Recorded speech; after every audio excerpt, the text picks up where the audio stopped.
That's great to have you sign in like that and to share something on the chat.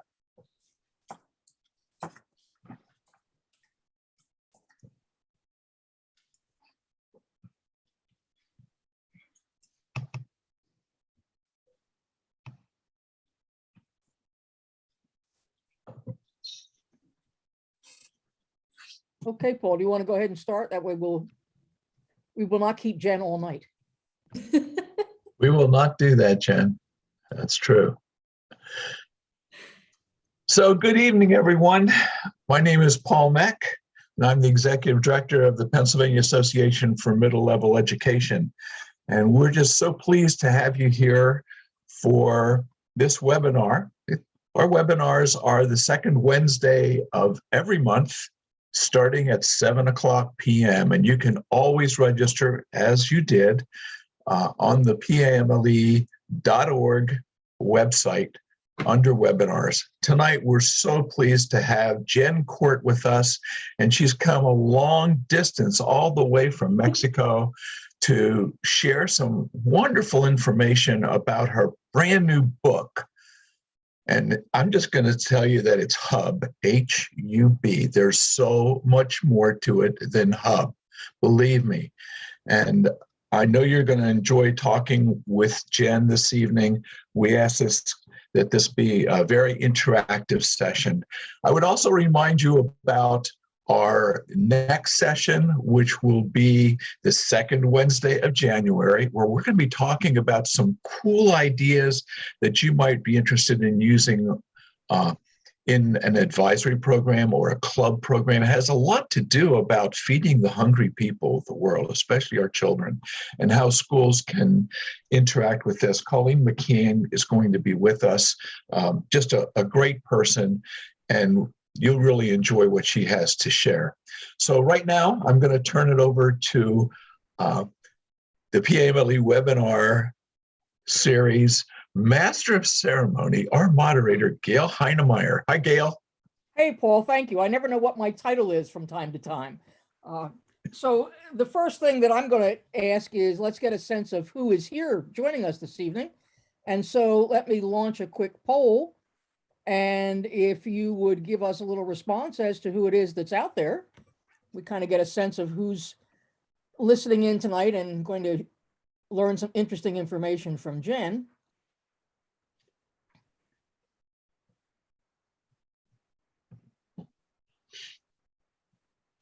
Okay, we almost have everybody yet who has responded, so let's give it another minute or so.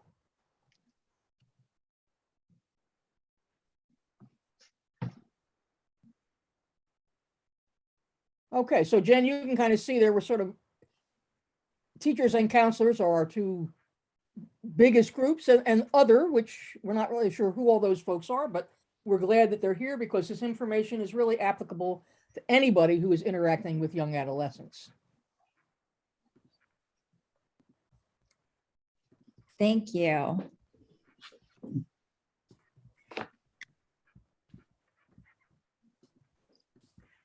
right, so now let's.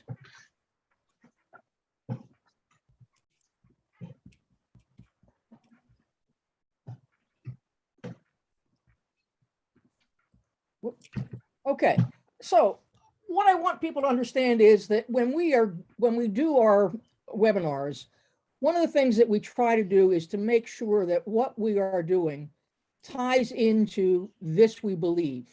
The Successful Middle School, This We Believe, is the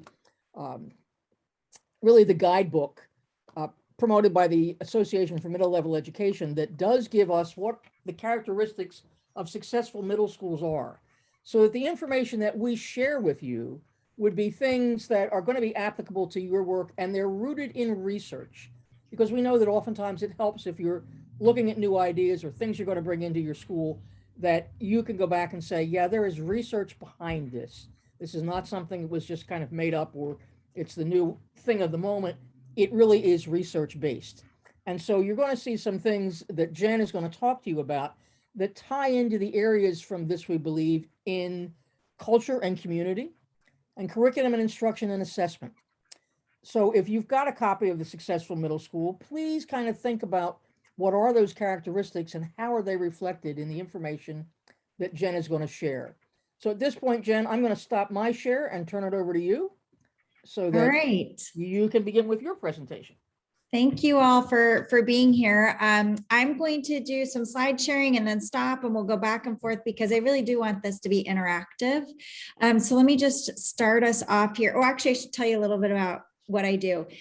So I've been a school counselor for a very long time. I'm right now a high school counselor. I have been a principal and an administrator and all, lots of different things in schools. And then for the last 7 years, in addition to being a school counselor, I've been consulting with schools and organizations around the United States and internationally, primarily on aligning your diversity, equity, inclusion, and justice goals with your practices. So hubs are, I'll just show you a little bit about what they are. So, oops, actually, may I get screen sharing? Diana, are you able to do that? Let me see. Or if you can make Jen a co-host? Yeah. That'd be great. When Paul mentioned and Gail mentioned that I'm coming a long way, I'm in Mexico right now. It's our 30th anniversary. And so very excited to be here with you all and to be able to talk about these things. So let's see. I see that Are you able to now, Jen? I can. Thank you so Okay. much. So I'm just going to tell you a little bit about what hubs are. So when I'm working with schools and organizations, they'll ask me, they'll say, we want to talk about racism or sexism or homophobia or all the isms and all the obias and more. And I always ask, do you have capacity for hard conversations? Because if you don't, it's like putting a heavy item in a wet paper bag. And these conversations are so important that we can't risk them falling and being damaged or hurt more.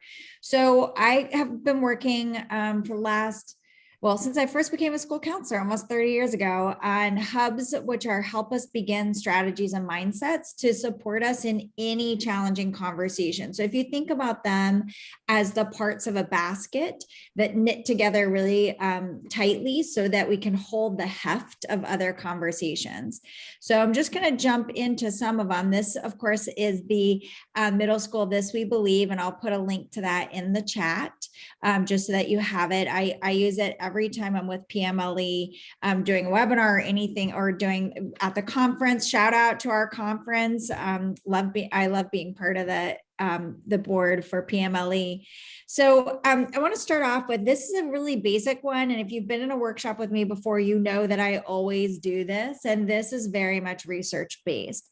There's a part of our brain that is in the limbic system, the really ancient part of our brain that comes from everything is good or everything is dangerous, and there's no middle ground. So it's doing what it's supposed to do. It tries to get us out of things, out of situations. And what it does is the part of the brain signals a part of our body. That part of our body tries to deflect or diffuse or deny or distance ourselves from conversations. And so I really want us to listen to that part of our body so we can reassert our privilege so that it doesn't decide for us, you don't need to be in this conversation because it's uncomfortable. Instead, we're saying, yeah, it's uncomfortable, and here's how we can take care of ourselves and be in this conversation. So I call it PLOF, and my book is coming out in a couple weeks from PML and from AMLE. And there's a little character that actually one of my students drew of what that student visualizes PLOF to be.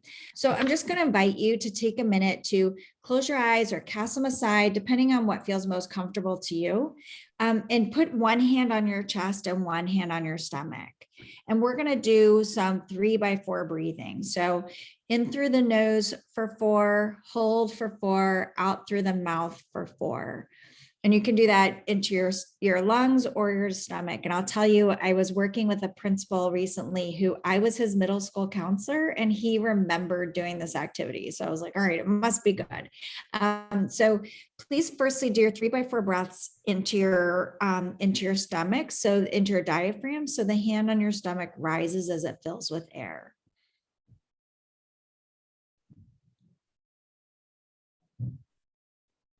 And then into your chest, keeping your hands where they are so that your ribs expand as your lungs fill with air.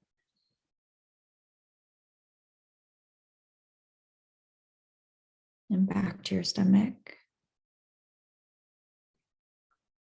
And while you're continuing to breathe into your diaphragm, please visualize a part of your body that signals to you when you are uncomfortable or feeling vulnerable. Where do you feel that in your body? And then imagine breathing into that space. If you don't yet know what that part of your body is, that's okay. That makes you like a lot of us, where we have really muted it so we don't listen anymore, but we all have it. So the next time, hopefully a long time from now, when you're feeling uncomfortable, check in with where you're feeling it in your body. And it's surprising to a lot of people that that place can be anywhere. I was giving an interview recently, and the host said, you know, when she heard about PLOF, she automatically thought, well, that's in your head, your chest, or your stomach. And that's true for a lot of people, but I've had students who, when we're talking about it, will kind of shuffle their feet or kick things. And if I ask them, what would your feet say to me if they could speak? That student in this case said, you know, that I'd like to kick someone. So we knew that his PLOF was in his feet. So when he saw his feet moving around a lot, he should ask himself, is there something that's making me feel vulnerable? I've had another student who's felt it in their hands.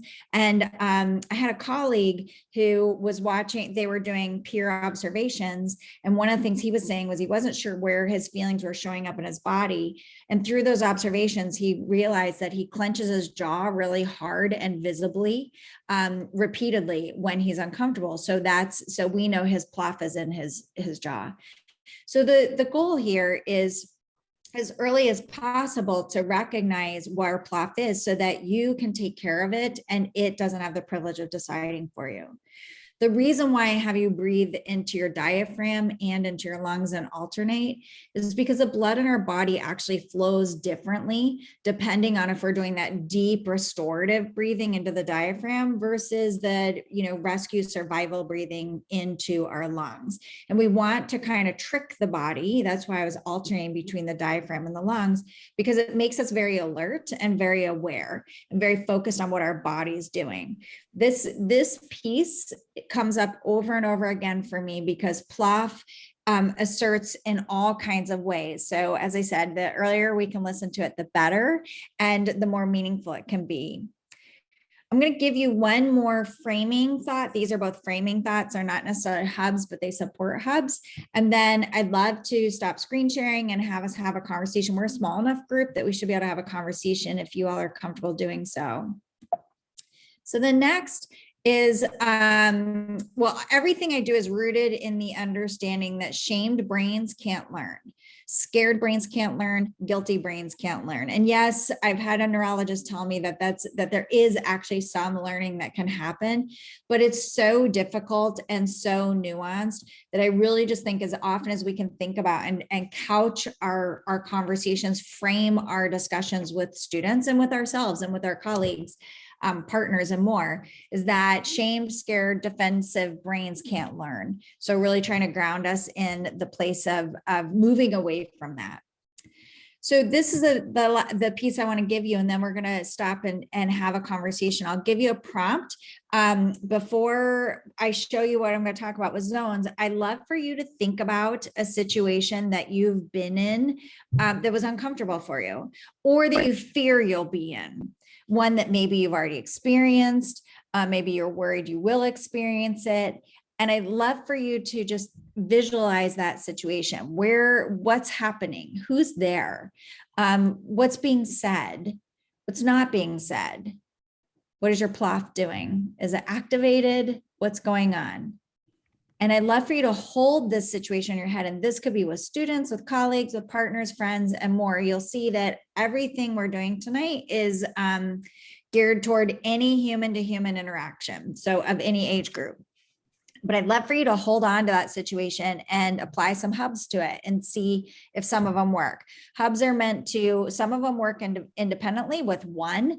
Most often, like with most things, we have to have multiple approaches. We want to combine them. So as you're thinking about that situation, remembering shamed brains can't learn. So if you're feeling that kind of, oh, I wish I'd handled it differently, I also want us to consider that, Pluto, I call them Pluto moments. And so when I was little, I'm in my 50s. If I made a solar system without Pluto, I would have been wrong. And then my youngest, if my youngest kid made a solar system with Pluto, they would have been wrong. And now we're not so sure. So things change, our understanding changes of what's right and what's wrong and where we are in it. So these are very much Pluto moments. So remembering shamed brains can't learn, hold on to that situation and consider your zones. So as I was saying, Plouffe believes, and actually this is reinforced through society, that we should always be in a safe zone. That's the goal, and we are entitled to the safe zone. The challenge is that it is a little to no growth zone. The example I give in my book is it's like going to the gym and watching other people work out. Great way to spend your time, not a great way to learn or grow or do anything. On the other side, this is what Plouffe tells us: everything is good, or everything from this 2 to a 10 is bad, scary, dangerous, get us out of it. This is the stress zone. This is where real trauma lives, real pain, ongoing discomfort lives, and it is also a no growth zone. It is being agitated all the time to the point where you are unable to really think. And remember, scared brains can't learn either. So when we're in this place, we might be feeling stressed, scared, shame, or more. In the middle here, this is the stretch zone. This is the biggest area for us. And you'll see that Plouffe, so as I was saying, Plouffe wants to take us from a 2 to a 9. It just decides, nope, uncomfortable. I'm going to move us right into the 9, the stress zone. And we hear a lot of this language in society where people will be saying, it's so stressful, it's so difficult. When you unpack it with them, it's not so stressful, it's challenging, and wanting them to have aligned words so that the words really reflect what happens. This middle zone is where digging in happens. It's where growth occurs. There is some tension to it, but it is not sustained discomfort. There is some growth and some stretching. Again, not sustained discomfort. So I can't emphasize it enough to be thinking about that we have the ability to decide that we can live in this 3 to 9 zone, and that's our right to assert. When I talk with kids about it, I was talking with some 5th graders a couple weeks ago, and we were having this conversation about what does a safe zone look like, sound like, and feel like to you? What does a stress zone look, sound, and feel like? And same with stretch zone. And then we started talking about who gets to decide. Who gets to decide where you are? And so the kids were talking about, well, if somebody's being mean to you, they get to decide. And so then we started thinking about empowerment skills and where are we in the moment? So this is just a little tool that you can use for yourself or with students anytime. And anything that calms the central nervous system, such as mindfulness, deep breathing, meditation, anything along those lines, helps us to stay in the stretch zone in a way that works for us and doesn't work against us. So I'm going to stop screen sharing, and I'd love to just see what you all are thinking, what's on your mind as you're listening to this. And, do you all have a situation in mind? And you are welcome to just unmute yourself and speak, or to raise your hand and we'll call on you if I'm able to see it. Anyone have any reactions or thoughts?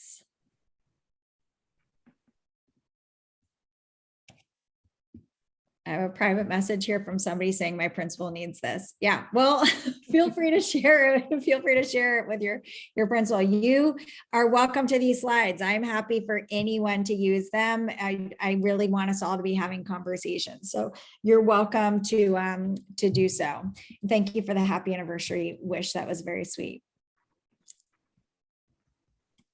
All right, so I'm going to just jump us into another one if that feels supportive to you. Unless you all have something that comes up, I'll just keep going. And if it does, just unmute yourself. I do not check the chat when I'm presenting because often people will put something in the chat that they might not want everyone to see. So I don't check the chat when I'm screen sharing, but I do in between. And you, like I said, we're a small enough group. You are welcome to just unmute and share.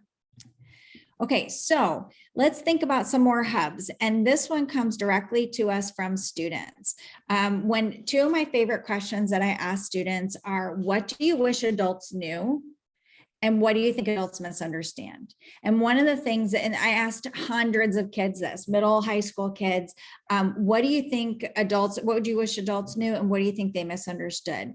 One of the pieces that came up over and over again is they wish adults would just say where they are in conversations. If there's a topic that is new for you, a topic of that's a conversation that you haven't heard before, or a word that you haven't heard before, saying that's new to me, I'd love to learn more about it, or that's new to me, what does it mean to you, is something that a lot of kids are looking for. They're not looking for us to have all the answers. They're looking for us to listen and to ask questions.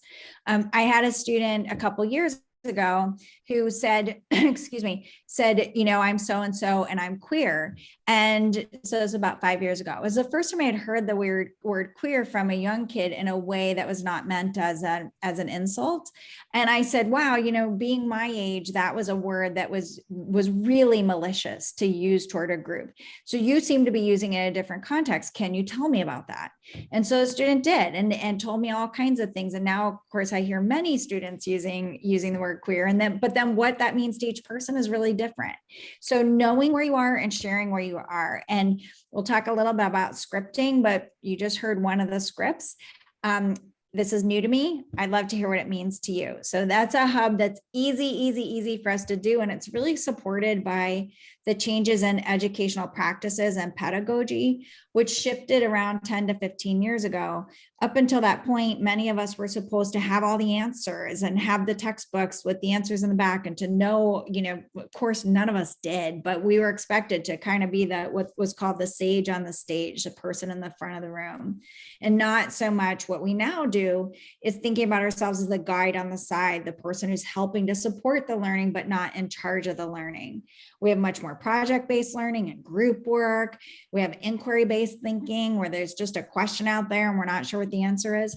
All of these are shifts in the way that in our teaching practices, and we can incorporate this idea of know and share your location. And by location, I mean in proximity to the topic. So as the example I gave, I hadn't heard the word queer used in the way that this student was using it. And so that was something for me to, you know, saying, I don't know. And here's where, you know, what I'm wondering about, and can you tell me more about it? I'm going to do one more, and this is a little bit of a bigger one. So just, you know, I encourage you to just take a minute to think about it. This is one that I really consider a lot, is inclusion, exclusion, and wonderland. So again, I love my number lines. I was not a math teacher, but I think I have a secret fantasy of being a math teacher. But if you think about a 1 to a 10, this is again, very much like the stress zone. This is where many people, parents, students, faculty members, and more, want to take people from this area to this area without anything in the middle. So you're either inclusive or exclusive, and there's nothing in the middle. Words that are associated around exclusion are bullying and mean and more, and inclusion are nice and thoughtful, but there's this big space in the middle. It's the biggest part. And so I'd love for us to just be thinking about this a little bit differently. And I'm going to give you some prompts on this to be thinking about as you're considering inclusion. When I stop screen sharing, I'd love for you to share, what does inclusion look like and sound like to you and in your life and in school? Same with exclusion, and then wonderland. And I'll tell you, I used to call wonderland middle land, and then I had some middle schoolers like, no, that's just not making us look good. So they renamed it wonderland. I think the best answers always come from kids. So let's look at what inclusion means. Inclusion is intentionally and meaningfully seeking out others. It's looking around the cafeteria and seeing somebody sitting by themselves and going over to ask them, or seeing somebody playing by themselves and asking them if they're okay. It's really focusing to the larger group and requires wide vision, meaning in a lot of middle schoolers, that's hard for them. They're focused much more narrowly. And so intentional inclusion can be more of a challenge. The next is, if somebody includes you, it feels authentic. You don't question it. It feels genuine. There's no confusion here. And that's partially because our messages are matching. Our messages, our voice, our face, our words, our body language are all matching. And so we don't miss it. We don't misunderstand it. And being intentionally and meaningfully inclusive does not happen very often. It's far more infrequent than anything, than Wonderland for sure. And this is a lot of pressure to put on kids. So I just want to point out that it's, something that happens for sure, but is not as common as people think it is. But if we look at exclusion on the other side, and here when I stop screen sharing, I'd love for you to add to what inclusion means and then also to what exclusion means. If we think about exclusion on the other side, it's explicit, it's unambiguous. We do not confuse when somebody is being exclusive. Our messages are all consistent: body, words, face, tone of voice, digital messages, and more. Consistent, saying the same thing. You are not welcome here. Go away, whatever it is. And it is intentional. It is intentional and meaningful, and it is also authentic. And it doesn't happen as often as people think it does. So this notion of you're either inclusive or exclusive, and then we attach words like bullying, is actually much narrower than we think it is. Because in the middle is this wonderland. And this is, again, if you look at that, how far apart inclusion and exclusion were, Wonderland takes up this middle biggest part of it. So what happens in Wonderland is it's unintentional. It's hurtful and still unintentional. It's often misunderstood. There's inconsistent messaging, and it leaves room for inclusion. And so what I mean by this is that, let me just stop screen sharing and tell you a little bit about how this unpacks. So if we're thinking about Wonderland, this is where an example that I have is a parent who said to me, this kid has been mean to my child 3 Fridays in a row, makes plans with my child, and then cancels at the last minute or forgets. I think he's a bully. This is when I was a principal. I had a parent say this to me in many similar kinds of situations. And then of course the teachers were saying, we don't really see him as a bully. Those aren't the behaviors we see. And it became this power struggle between the parent trying to convince us and the teachers saying that's not what we see. And so what happened here was we were missing out on a whole other frame of reference. We're missing out on all these other pieces. What was happening when we unpacked this with the student was he kept getting in trouble at home because grades came out on Thursday. His school posted weekly grades on Thursdays. He was getting in trouble, and then his parent would say, you can't have somebody over on Friday. So what that meant was he had to change plans, and he didn't want to tell the other person that he kept getting in trouble. So he would just act like he forgot, or he'd say, oh yeah, that's not going to work. So this was not exclusionary behavior. It was not bullying. It was a kid who was being confusing in the middle. Also, when we're thinking about the difference between exclusion and Wonderland, we can think about what thought goes into it. So I've had students where last week, one of my students said that and this is a 9th grader, that he felt like one of his classmates didn't like him. Why was that? Because his classmate never turned and looked at him when he was talking. He would always turn away from him. And so he was like, every time I talk, he just doesn't want anything to do with me. We're supposed to work in projects. He doesn't listen to me. He doesn't care about my ideas and more. Well, when we talked to that student about what was going on, he is having a little bit of hearing issues on one side because of ear infections. And it's that side that the student sits on for their groups. So there's a lot of questions we can ask about what's going on in Wonderland. What does it look like? What does it sound like? And what does it feel like? So that we're not moving kids from inclusion to exclusion and attaching a bunch of labels to them, which can become kind of a self-fulfilling prophecy. And then I would also add that parent who was trying to convince us that, yes, this kid's a bully. What did that parent do? That parent did what a lot of parents do, went out to try to find confirming information and experiences that confirmed her bias about this kid. So saying to other parents, I've seen this about this child, he's so mean and everything. And then other parents saying, yeah, I've seen this too.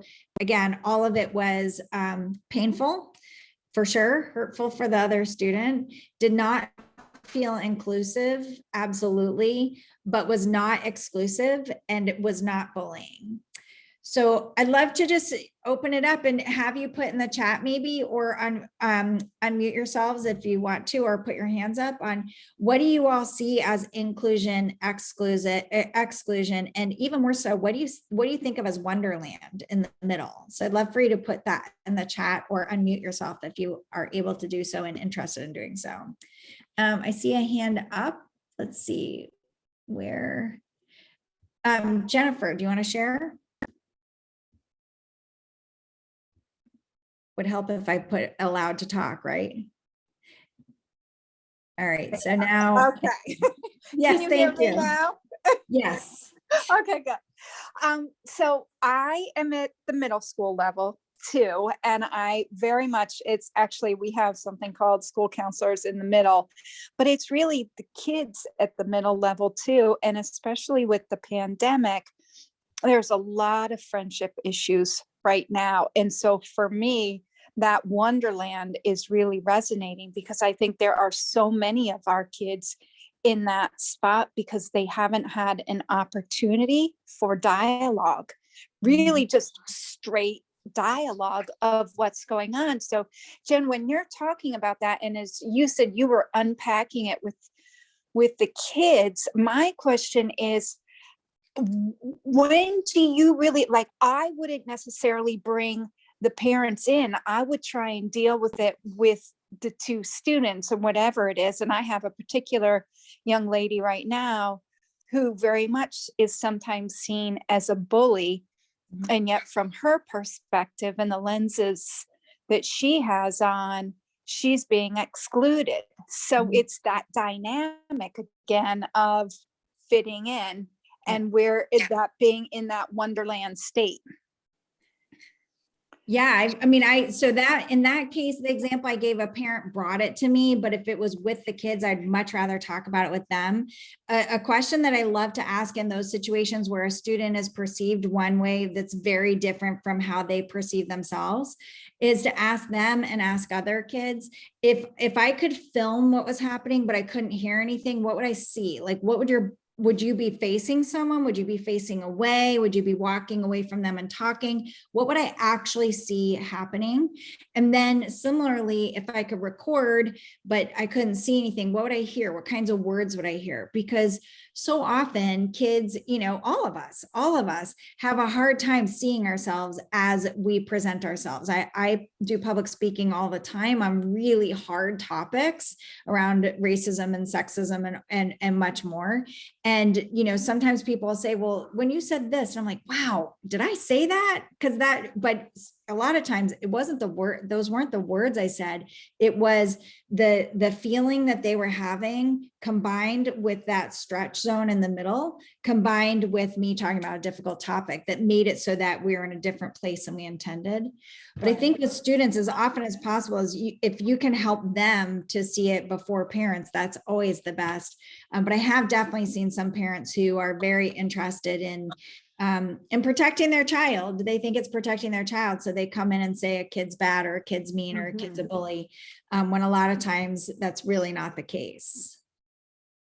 I don't know if that supports what you were thinking of, Jennifer. Well, it does. And I think it's just really making sure that you honor their confidentiality as well.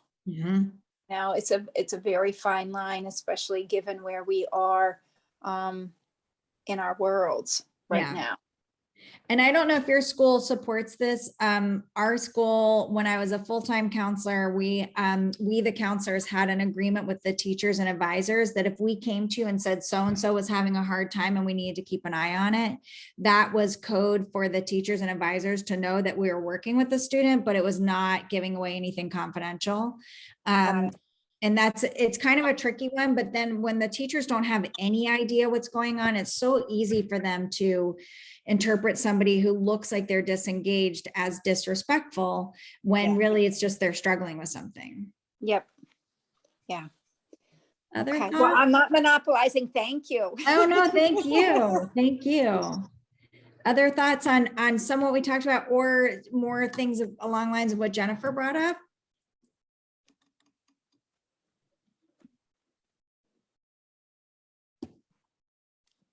I have a message here. No, another hub, please. Okay. All right. So going back to the situation that you were thinking of, the one that either you have experienced or you're fearful or concerned you might experience, bearing that in mind, let's think through how we could apply some of these pieces to it. So thinking about listening really differently. And this is one that I love to discuss with kids because we can really separate it out. So there's listening and hearing are two separate things. And it's actually listening is a 4-step process. And often we move from step 1 to step 4 and we miss those middle 2 pieces. And those middle 2 pieces are actually the connective tissue that really help us to feel present and seen and heard. So I'll walk through those 4 steps and then tell you how they often play out. Listening is data gathering. I think of it as in the head. Listening is when you are able to repeat back what the other person said, almost like a transcript saying, I've got the words. It's very cerebral and it's very disconnected from emotions. It leads to emotions, but it's not the same thing. Hearing is more in the shoulders and in the body. It's when we can take what the other person shared with us and we could nuance it. We could maybe make it briefer, put it into our own language, and the speaker still feels that we captured what they shared. So hearing is really different than listening. The 3rd step is acknowledgement. And I think about this in the stomach or in the gut or the heart. Acknowledgement is where we attach emotions. It's connecting with what somebody said with a feeling. And that's not so much saying, I hear when you say this, I feel, a certain way, or making it about us and really focusing on our own feelings.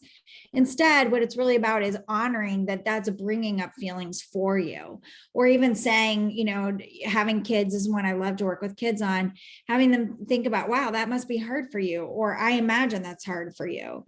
This is not a place, by the way, in my surveying kids, one of the things they said that came through over and over again that drives them a little, they don't like it, is when adults try to tell them how they feel. You must feel. Or when we say how we're feeling and we don't honor where they're feeling. So it's just a place to even say, wow, that's a lot. I'm feeling something here.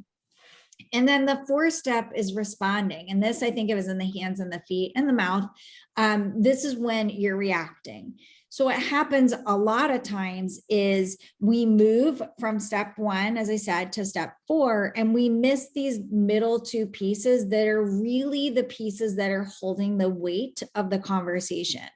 And I don't know if you've ever had this experience. I'm not going to screen share because I don't want to see anyone when I say this. I definitely have, where I've been in situations where I'm talking with someone, it's kind of a heated conversation, and that person might say, you're not hearing me, or did say, you're not hearing me. And I say, oh, yes, I did. And I could repeat back almost everything they say. And then but you're still not hearing me. And so what that is that I'm in the listening stage. I've got the data. I have the words, but I have not attached emotions to it. And I have not demonstrated that I understand, or I have an understanding, or even acknowledging that I do not understand, but I want to. When these middle 2 pieces are happening, that's the kind of thing that can happen. It can really add to things. And so that's in our own personal lives, adult to adult, but also with kids. One of the exercises I like to do with them is to have them, if you list all 4 of these out, again, what does it sound like? What does it look like for you? Give examples of when you've listened, when you've heard, when you've attached emotions, and when you've responded. You could also use this if you're doing classroom reading or read alouds, anything along those lines, of asking, okay, if we were just listening right now, what would we say? And that would be them repeating back the passage. If we're hearing, what would we be saying? And that would be more of what the characters are experiencing, or making it shorter, again, nuanced in your own language. What might they be feeling? And I imagine those of you who are teachers have already done a lot of this, but really wanting to emphasize for students these middle 2 pieces. In fact, when you look at what linguists say, they say these 2 pieces are more important than this one and more important than this one. Listening and responding are the 2 least important if you have to prioritize them over understanding and acknowledging. And the other piece I'll add here is that we know as well from linguists, I'm always following research. I'm such a research nerd about all these things, is that most of us are listening to respond. So we're listening just to say something. In fact, some research shows that within the first 20% of somebody speaking, the other person is already deciding what they're going to say. And so it means that we're not able to get these middle two pieces. This is another spot where if you compare it with activities that calm the central nervous system, again, such as mindfulness, breathing, visualization, or anything, that it helps us to sit next to our feelings. And if you go back and you plot it on that safe stretch and stress zone, we could talk about how when we're in that stretch zone, PLOF wants to convince us to get out of it. And that really the stretch zone is where these two pieces show up, because they require us to be vulnerable and to imagine another person's vulnerability. Questions on this one, or thoughts or reactions? You can just unmute yourself if you'd like to.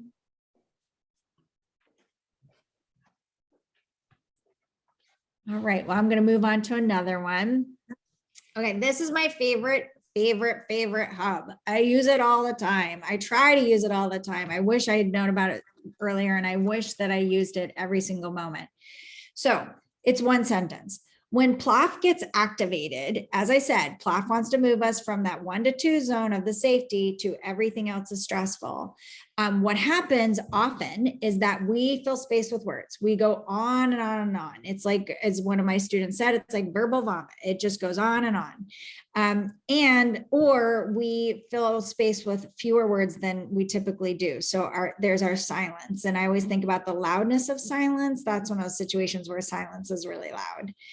So if we force ourselves to answer in one sentence, a sentence with a beginning, middle, and an end, a legit sentence with a period, not a run-on sentence, it tells our brain, I have a strategy. I have a way to handle this. The one sentence is not the only thing though. If you start with one sentence and then stop and listen while they talk, and then you add a new sentence and stop and listen while they talk, and you keep going, it helps to calm you down. And when our brain thinks that we have a response to something, that is a way in which we're helping to calm the central nervous system. So we're helping ourselves to feel more empowered, and that we have a sense of agency, and that we have ideas about things. In fact, there's some research that shows that even believing that you have a response to something, which is part of why I wanted you to think through a situation, because it helps us to know that we have a response. Even thinking through a situation or our response to something helps the brain to feel more confident and to feel empowered. So this is why with kids, I love to do activities where we share a problem, and not one of their problems, but maybe something you make up based on different things that are going on, and have them work through them. So we're asking them, what might you advise this student to in this moment? What might you be thinking? And an activity that I've done with this is, we might have a situation that involves, say, 3 or 4 people, and you can use this as characters in the book too. So you have 4 empty chairs and they're facing each other, and kids can sit in a chair if they want to talk from what they think that character might be feeling. So if they're sitting in that chair, it's that character, and they might say, this character might be feeling whatever. And so that it's just another way to get them to be thinking and working through situations without them feeling like it's about them. Because to Jennifer's point, wanting to make sure that we're not interfering with their desire to fit in, because that is a very powerful driver for kids of this age. Thoughts or questions or ideas, reactions? Has anyone ever tried any of these kinds of things with their students? And if so, what have you noticed?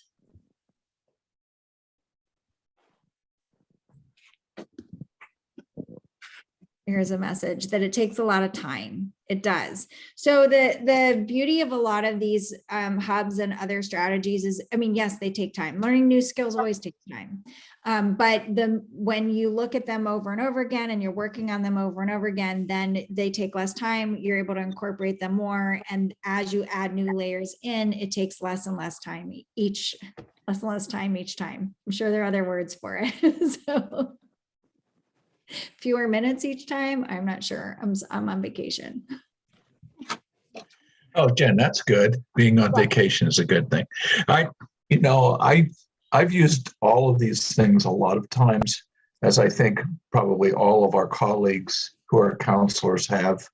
And it always occurred to me that kids were looking for someone who just would listen to them and wouldn't be looking for that big response or another statement about what they were thinking. It was all about what the kids were thinking and how they were feeling.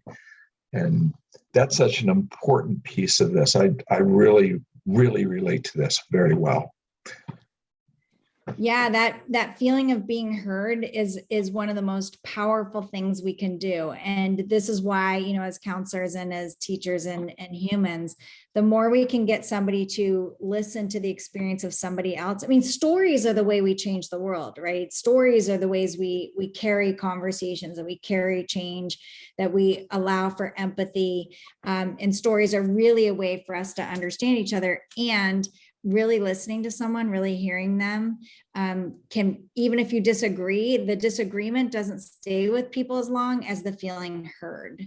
So there's that saying that I'm sure I'm going to mess up of, people will forget what you said and what you did, but they won't forget how you made them feel. I just read the one comment here, and I think this is really common for many students, that trying a new strategy is so foreign to them that they have to feel safe first. And after they feel safe, then they can try to learn something new. But it's very difficult, and it does take a lot of time. Yeah, and I'm reading as well about thinking about breathing strategies. So what I hear from kids that those activities can feel very vulnerable because you're in front of people. So a couple of tips or strategies that might be helpful is, one, don't ask kids to close their eyes. That's with a lot of the mindfulness is we say, close your eyes, really close your eyes. Anyone who's experienced trauma, being asked to close your eyes in front of other people can be really re-stimulating and triggering.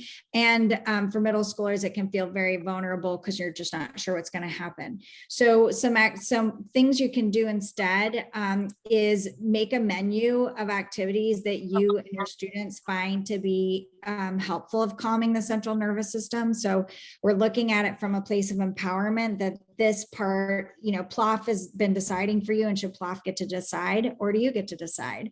And then have them brainstorm different activities and maybe even focus on them from the point of reviewing them rather than imposing them. So, I know a teacher who does the popsicle sticks, that there are different activities on each popsicle stick. A student can go and pull one at the beginning of class. The only agreement is you have to try it, and then you give feedback. And if it's one that you really don't like, and a lot of people don't like it, that stick gets put aside. So she's saying we're going to do something to calm ourselves and center ourselves. But it doesn't have to be my thing. It can be our thing. She started that last year, and when they first went back to in-person learning, and she was saying that this year she looped with her class so that she has a lot of the same kids. That this year when they started the year, kids were bringing in activities. So that's another way you could do it. But deep breathing does feel kind of difficult for some people to do in front of other people. Part of why I like that chest and stomach activity is because you don't have to have anyone see you. You don't have to have your hand on your chest. You could just keep it on your stomach under your desk. But anything along those lines that you can make a menu of activities that support our central nervous system. And that can be anything from taking a drink of cold water, which is powerful. It actually changes the ways some of our neurons interact with each other. So they can come up with things. But yeah, breathing, if it's uncomfortable, I wouldn't do it, but I would keep it as an option for some kids for whom it is comfortable. Other thoughts?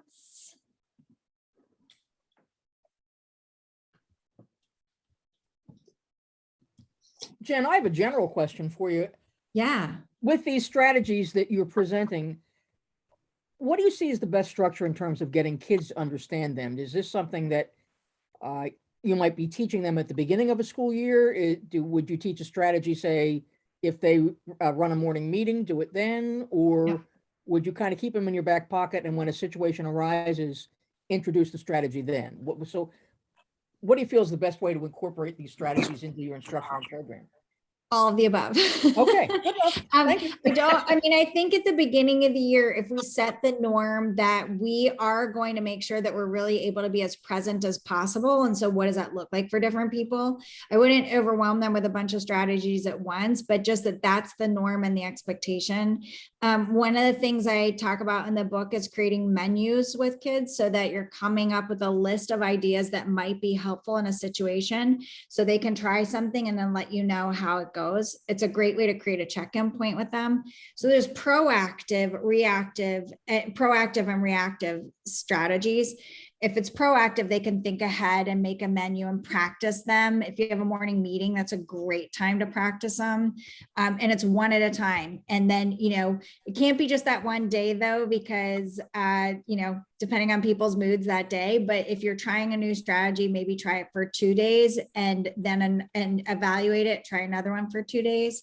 So you're seeing how it goes.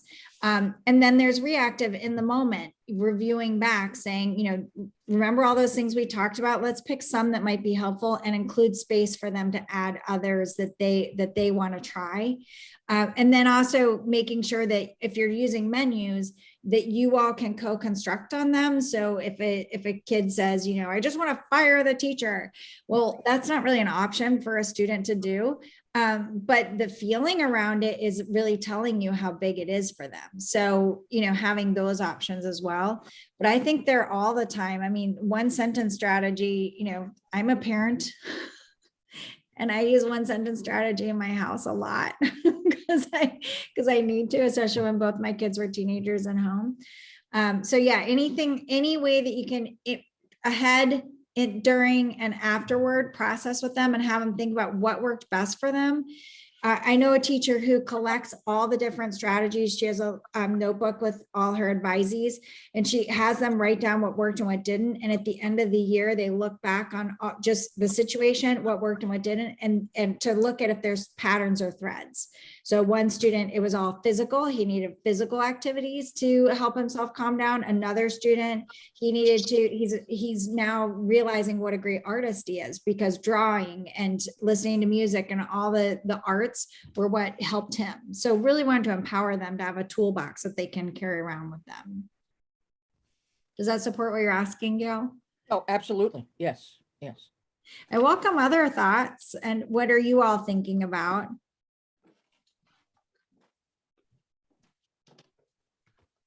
Oh, somebody says a popsicle sticks is a good idea. Yeah, I use a popsicle sticks when I was in the classroom all the time. I used them for almost everything. Who was going to talk at the time? Who was going to present at the time? What strategies we're going to use? I had like 6 buckets of popsicle sticks for different things because it was just a way of making it equal.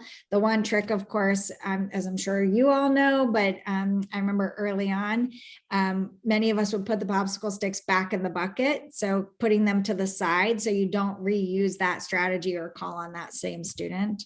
Learned that the hard way. Almost every hub I've ever learned, I've learned because I made mistakes. All right, so speaking of mistakes, I have one more model I want to share with you. And this is thinking about collecting 1 and sharing 3. Let's see, I was going to do, actually, no, I'll do mistake making. I always overpack. We have too many here. I always have too many. So thinking about mistakes, now that same situation you had in your head, if it's one that you have experienced or one that you fear you might experience, The fear of making a mistake is one of the most powerful determinants to whether or not we engage. It's because Plouffe has told us that anything that is stretch is stress. And so that fear of making a mistake puts us in that stress zone. So we want to assert privilege. So I'm going to go through these as an overview for each one. And again, these are things that I've done with students. We talk about what they each look like, what they sound like, what they feel like, when they've worked well and when they haven't. I like alliteration. So these are the R's of mistake making. So the first is to recognize you've made a mistake. And sometimes that can happen in the moment. A lot of times it can't. So you need to realize later, maybe through reading or thinking, or somebody points it out to you. Also honoring that, remembering shamed brains can't learn. So if you're somebody for whom you feel really guilty or upset when you make a mistake, give yourself time for those feelings, but don't allow the feelings to take over. I have fifth graders who taught me to set an alarm. I set my alarm for 15 minutes to feel as badly as I need to feel. And then I need to stop and focus on something else. To receive feedback on the mistake is really powerful. This is when somebody else might point out to us something we said or did, or also think about the way we pointed out to other people. This is a big area here that is fraught with challenge, and that's because people often want to focus on what their intentions were and that they're good people or that they weren't meaning to be hurtful. I think of a 10-90 split here, that 10% or less of time, energy, and words should be spent explaining our intentions, and 90% or more of time, energy, and words spent on our impact. Realizing it's not about us and resisting making it about us is just, really focusing on how we're feeling in that moment instead of honoring what's actually happening. Reflecting, this is where you want to have what you need to learn. You want to reflect on it internally, but also have your learning reflected in your behavior. And this is something, if you want this, you're welcome to it, or it's in my book, but you could have kids go through each one and share what they look like and sound like. I know a teacher who does one, she's doing one at a time. So for a week, they're just talking about recognition. And how do you point out to somebody they made a mistake? Do you yell at them or make them feel badly? Or do you honor where they, who they are as people and try to support them with it? This is one that's especially fraught for middle schoolers, is if a middle schooler says to another student, this thing that happened hurt my feelings or upset me. The other person, the person who is told, often will react with distance and remove themselves, or be, because they're uncomfortable, their guardedness might look like dismissiveness. So really think about, how do you resume the relationship as soon as possible with the new learning reflected? And then just remember that, avoiding situations for fear of making a mistake is not productive for anyone. And it's also something that is a real barrier. So just these R's of mistake making. And I'll show you just, this is my book. I see Stephanie's on this. Thank you, Stephanie. Shout out to Stephanie and Paul, because this would not be happening without Stephanie and Paul. And this is also my podcast. And my podcast is focused on diversity, equity, inclusion, and justice in schools, with different speakers and people contributing. And hubs is just a whole bunch of these hubs. The ones that we've just talked about, and lots of others are in the book, which hopefully you all will find supportive. So we are at 7:57. And I welcome if anyone has any questions or anything. And I'm sure Paul and Bruce, or Gail, Paul, or Bruce have something to close us out. All right, well, let me come back here and share my screen. Oh, I said I would drop the, I'm going to drop two things into the chat. The first is that this will believe, which I referenced several times. And then somebody asked about pre-order. And here's that.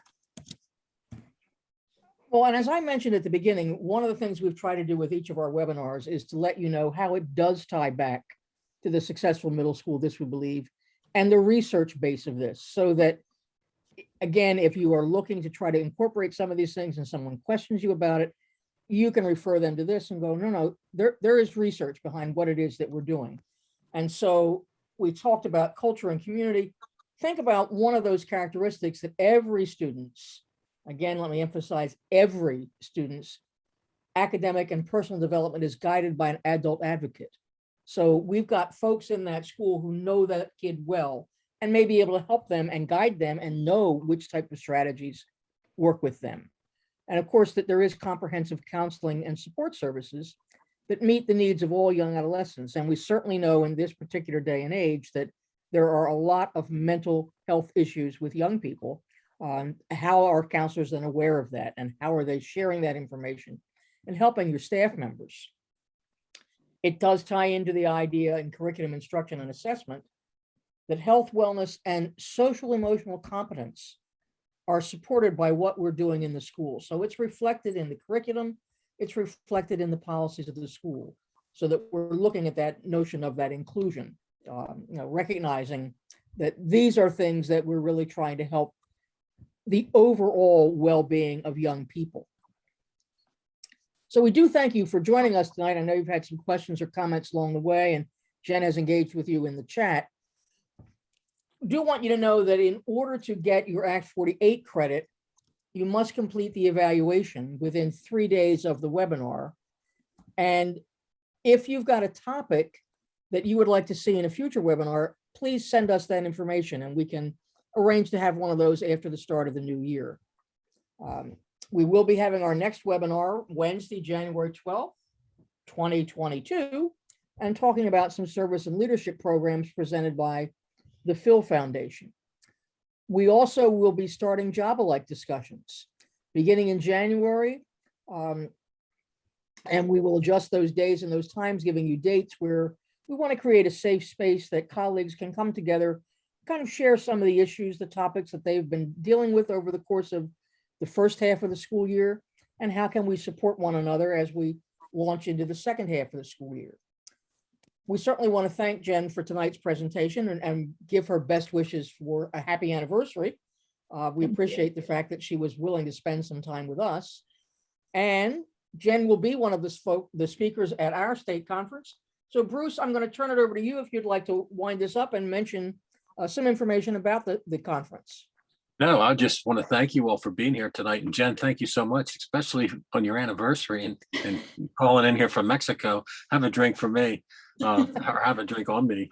But no, thank you all so much. Jen will be doing a keynote for us, but you're also doing another presentation with us during this conference on the 26th through 28th. We have Jen Williams, which is going to be working. She's going to be doing a presentation on restorative practices. And then we have Kelly, oh my gosh, name just lost my mind, is doing one for, she is works in Hawaii and does a lot of work in Hawaii. And she's going to be doing a presentation on her new book about it being your aloha in Hawaii, which will be a lot of fun. And that's on Saturday. But it's a great conference. We'll have speakers on Saturday, Sunday, and Monday. And we'd love for you to join us. So thank you all so much for being here tonight. And Jen, again, thank you for being with us tonight, and enjoy your dinner and happy anniversary. So thanks everybody.